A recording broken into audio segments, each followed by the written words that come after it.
Okay, so you want to buy an apartment building, find a building with some units, rent them out, collect the check every month. It sounds like the most straightforward business in the world. People always need somewhere to live. The demand never disappears. No one decides one morning that housing is a trend they're moving on from. So you buy the building, the tenants pay you, and the mortgage pays itself. That is the pitch. And it is not entirely wrong. The problem is what happens between the pitch and the balance sheet. What it actually costs to get in. What it costs just to keep the building standing. What happens when the economy turns and 3 units go empty at the same time. And why investors with serious capital behind them, people who have done this dozens of times across dozens of markets, still manage to destroy wealth on apartment buildings that, by every surface level measure, looked perfectly reasonable. Let's start with the first question. What kind of building are you actually buying? The apartment building market is not one market. It is several completely different businesses sharing a name. At one end, there is the small multifamily property, a duplex, a triplex, a 4-unit building. Most lenders treat anything up to 4 units as a residential purchase. The financing is easier to access, the down payment requirements look similar to a single-family home, and the barrier to entry is low enough that ordinary buyers can participate. At the other end, there are large apartment complexes, 50 units, 200 units, 500 units. These are commercial assets valued and financed like office towers or industrial parks.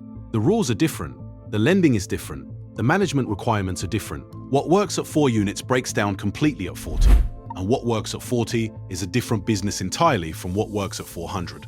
Most of what people imagine when they picture owning an apartment building lives somewhere in the middle. A 12-unit building in a mid-sized city, a 24-unit complex on the edge of a growing neighborhood. These are properties large enough to behave like real businesses and small enough that individuals can still buy them without institutional backing. They are also the properties where most of the painful lessons happen, because they're large enough to carry serious financial risk, but small enough that owners often underestimate what that risk actually looks like. The number 12 sounds manageable. The debt behind the number 12 does not always feel that way. Before any rent comes in, there is the purchase price. In major metropolitan markets, apartment buildings have become some of the most aggressively priced assets in commercial real estate. Cap rates, the ratio of annual net income to purchase price, compressed throughout the 2010s as investors flooded into residential real estate looking for yield.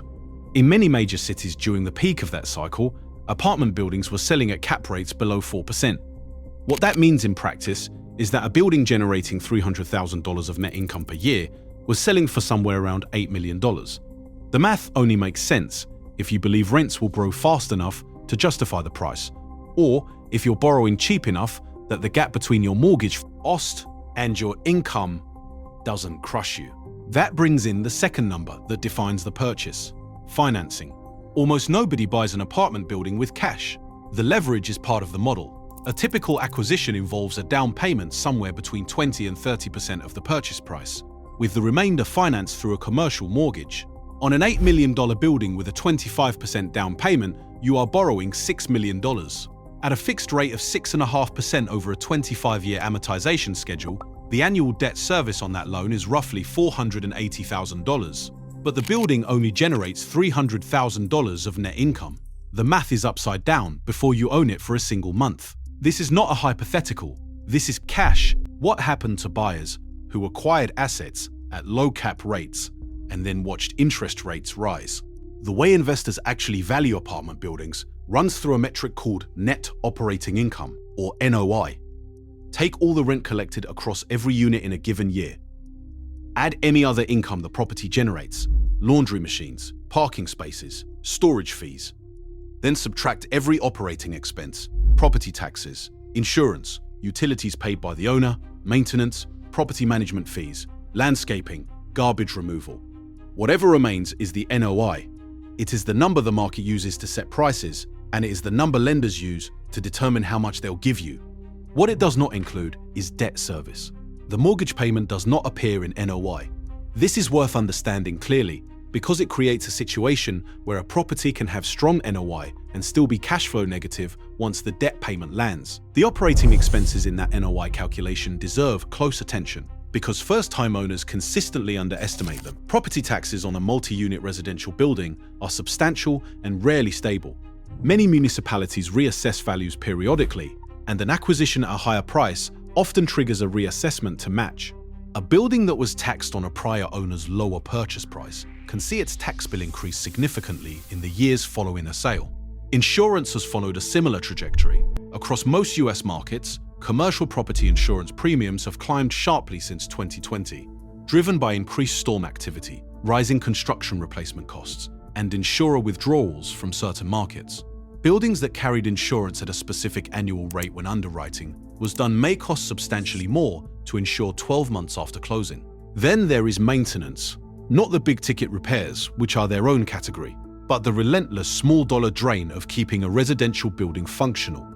A building with 20 units is a building with 20 sets of appliances, 20 sets of plumbing fixtures, 20 sets of windows, 20 HVAC systems, and somewhere between 40 and 80 doors that all have locks and hinges. Something breaks every week. This is not pessimism. It is the operational reality of owning a building where people actually live.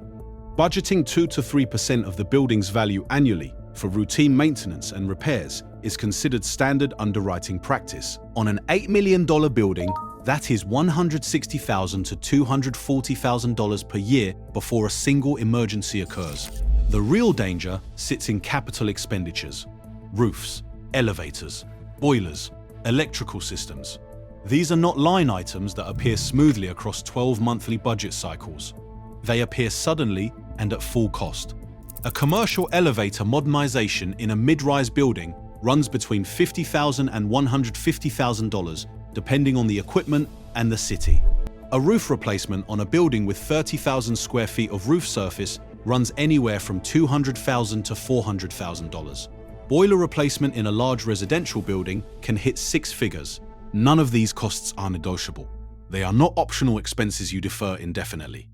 A broken elevator in a building with elderly tenants is a legal liability. A failing roof is a property damage claim waiting to happen. When a capital expense lands, it lands all at once. Experienced operators account for this through a capital reserve fund. The conventional standard is between $200 and $500 per unit per year set aside specifically for capital repairs. On a 50-unit building, that is $10,000 to $25,000 per year, sitting in reserve and not available for any other purpose. Many buyers running tight cash flow projections leave capital reserves out of their underwriting. They look at the NOI, calculate their debt service, decide the spread is acceptable, and close the deal. Then the boiler fails in February, and the reserve account has nothing in it. Let's talk about vacancy, because the pro forma projections that sellers present almost universally assume a vacancy rate between 3 and 5%. In strong markets during stable periods, that assumption is defensible. 3 to 5% vacancy on a 20-unit building means somewhere between 1 and 1 unit sitting empty at any given time. The math feels manageable. What the pro forma does not show is what happens during a unit turn. A tenant vacates. The unit needs to be cleaned, painted, possibly recarpeted. Light fixtures need checking. Appliances need inspection. If the unit hasn't been updated in years, a competitive rental market may require a more substantial renovation just to achieve market rent. A basic unit refresh runs between $2,000 and $8,000 per unit in most markets. A full renovation of a neglected unit can exceed $20,000. During the time the unit sits empty, which can run 4 to 8 weeks between cleaning, renovation, marketing, and tenant screening, the lost rent compounds against the renovation cost. Vacancy and turnover together form a cost that is entirely invisible in stabilized operating statements. The owner only encounters it when a tenant actually leaves. In a 20-unit building where 4 tenants leave in a single year, which is a turnover rate of 20% and not unusual, the total cost of turns could easily exceed $40,000 between renovation spending and lost rent. That $40,000 does not appear anywhere in the prior year's financial statements, which are the documents used to value the building when it sells. Then there is the question of rent collection itself. Not every tenant pays every month, not every lease ends cleanly. Evictions are a reality of apartment ownership, and they are expensive and slow in ways that people outside the industry consistently underestimate. In many jurisdictions, the formal eviction process takes 3 to 6 months from the first missed payment to a court-ordered removal.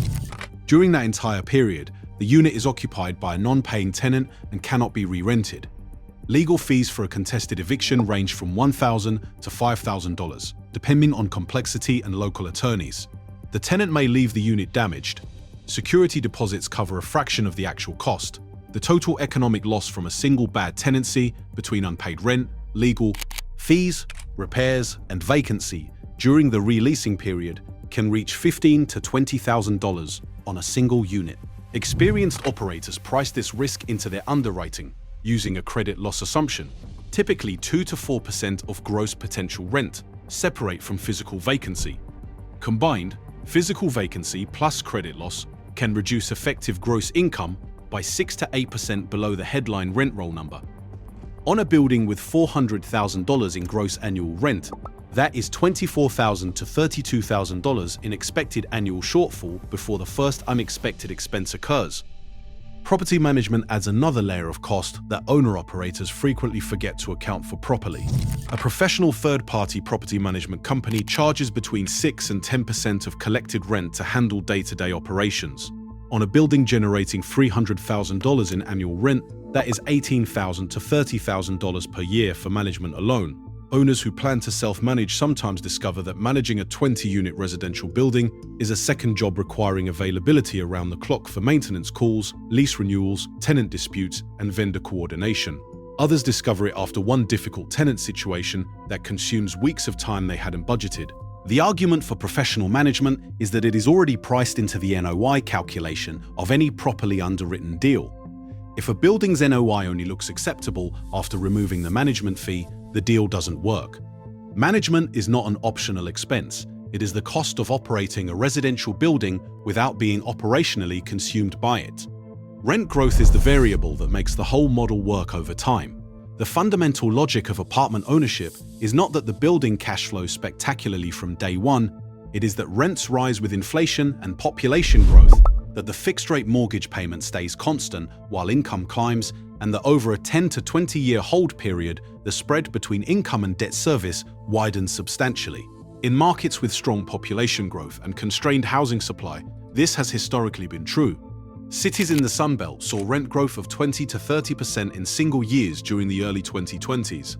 Owners who bought a decade earlier at prices that seemed barely workable found themselves sitting on assets with dramatically improved cash flow and significantly increased market value. But rent growth is not universal or guaranteed. Markets with declining populations, stagnant employment, or significant new supply coming online see flat or negative rent growth for extended periods. Buying in a market where rents are not growing is buying a depreciating income stream with a fixed debt obligation attached to it. The math works in reverse. Fixed expenses stay flat or rise. Revenue stays flat or falls. The spread compresses year by year until the debt service can't be covered. New apartment supply is the single most significant external risk to existing apartment building economics in growth markets. When developers build large quantities of new units in a market, existing owners face direct competition they cannot match on finishes, amenities, or building systems. A newer competing property can offer in-unit washers and dryers, modern kitchen finishes, fitness centers, and package lockers. An older building cannot add those features without significant capital investment, and even after that investment, the finishes and infrastructure are still competing with buildings designed from scratch around modern tenant expectations. The standard response is to discount rent to maintain occupancy, which compresses NOI at exactly the moment when the rest of the market appears strong.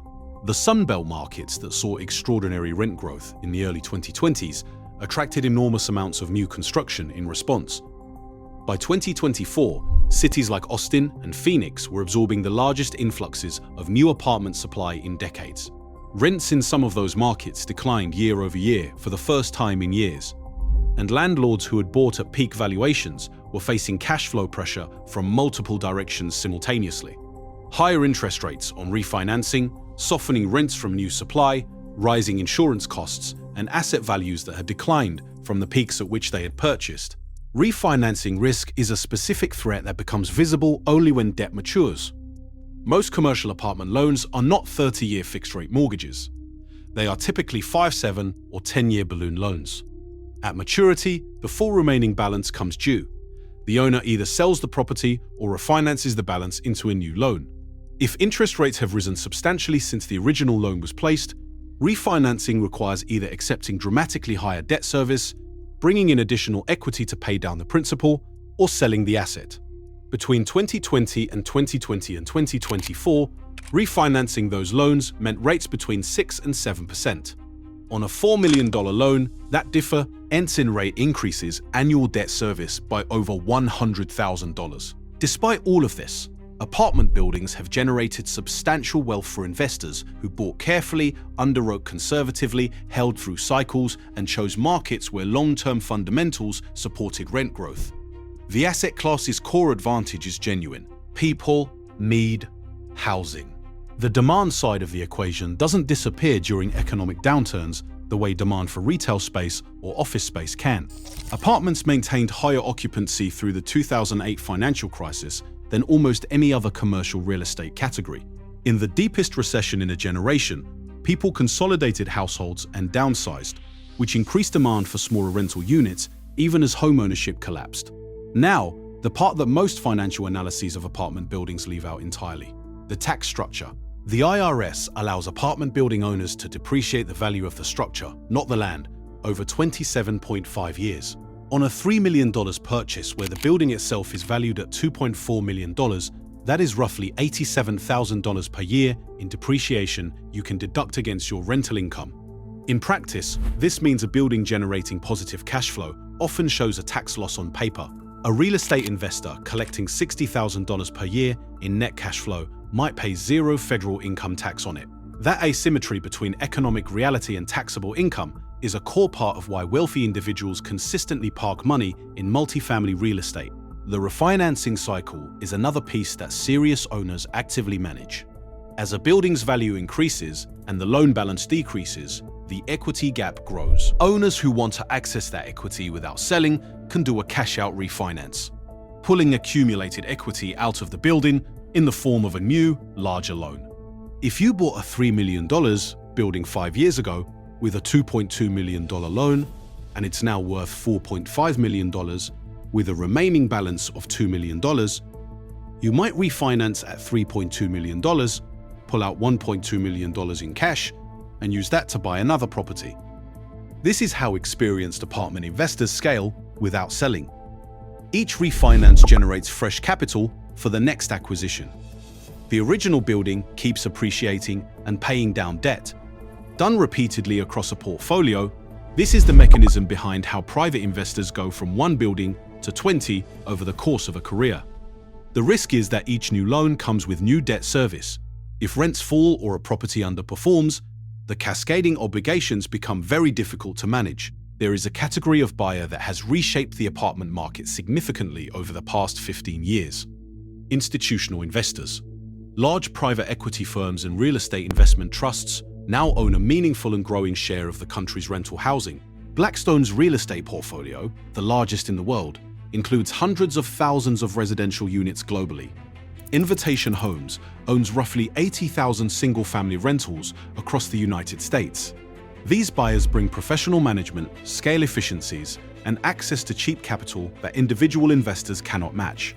When an institution and a private buyer are bidding on the same 100-unit apartment complex, the institution can often absorb a thinner initial return because it is underwriting a 10-year hold with institutional financing at rates the private buyer simply cannot access. This dynamic has pushed cap rates down in the most competitive markets and pushed individual investors towards smaller deals or less desirable submarkets. Real estate investment trusts offer a different entry point entirely for people who want apartment building economics without owning actual bricks. Equity Residential, Avalon Bay, and Essex Property Trust are the three largest publicly traded apartment REITs in the United States. Combined, they own and operate over 150,000 apartment units. When you buy shares in one of these companies, you're buying a fractional interest in a professionally managed portfolio of apartment buildings. REITs are required by law to distribute at least 90% of their taxable income to shareholders. In 2023, Avalon Bay generated about $2.7 billion in total revenue and paid out roughly $1.5 billion in dividends. The trade-off is that you don't get the leverage, the depreciation benefits, or the control that come with direct ownership. You also don't get the 3 a.m. call about a burst pipe. The investors who have built durable portfolios in this space tend to share certain habits. They underwrite to a realistic cap rate without assuming significant rent growth in the first several years. They hold capital reserves that actually reflect the age and condition of the building. They manage vacancy and turnover costs explicitly, rather than burying them in a 5% vacancy assumption. They buy in markets where population growth and employment provide a credible foundation for long-term rent appreciation. And they structure their debt conservatively enough that refinancing at a higher rate does not break the asset. The investors who get into serious trouble tend to underwrite to the optimistic scenario, assume management is free because they plan to handle it themselves, skip the capital reserve, buy at the thinnest possible cap rate in the hottest possible market, and rely on short-term financing with a balloon payment time to refinance during a rate environment they cannot predict. The building looks the same from the outside in both cases. Houston's apartment market saw a wave of distressed sales in 2015 and 2016 after oil prices collapsed and employment in the region contracted sharply. Owners who had bought at tight cap rates, assuming continued rent growth, found themselves with elevated vacancy in a falling rent environment, with debt service structures that provided no margin for error. Buildings that had been valued at $65,000 per unit in 2013 traded at $45,000 per unit 2 years later. The underlying assets hadn't changed. The economics around them had. Now, if you're still with the math, here's what an actual deal can look like when it goes right. A 24-unit building purchased in 2018 for $2.4 million with $600,000 down in a secondary market. At purchase, it was generating $28,000 per month in gross rent with a 7% vacancy rate and a 42% expense ratio, producing an NOI of about $192,000 per year. With a 30-year loan at 4.5% on $1.8 million, debt service runs about $109,000 per year. Cash flow after the mortgage is roughly $83,000. That on a $600,000 investment is a 13.8% cash-on-cash return. Over 5 years, rents rose 18%, NOI climbed to $230,000. The same building appraised at $3.8 million. The owner sold, walked away with approximately $2.2 million after paying off the loan and transaction costs, turned a $600,000 investment into a gain of $1.6 million in 5 years. That's the version that gets talked about at dinner parties. The version that doesn't get talked about is the building purchased in the same year in a market that went flat. With a roof that needed replacing in year 2, a long-term tenant who stopped paying rent for 14 months before finally leaving, a management company that was quietly padding maintenance invoices. Cash flow turned negative by year 3. The owner sold in year 4 at a $200,000 loss after accounting for all the capital they put in. Both stories start with the same sentence: I bought an apartment building. The difference between those two outcomes comes down to a set of variables that are partly analytical and partly luck. Market selection matters enormously. A B-class building in a growing market with strong job growth, low new supply, and rising household formation is a fundamentally different investment than a comparable building in a shrinking industrial town where the population has been falling for a decade. The building itself doesn't care. The economics do. That is the real education in apartment building ownership. The building is not the investment. The financing structure, the market, the timing of the purchase, and the operating discipline are the investment. The building is just the vehicle those decisions travel inside.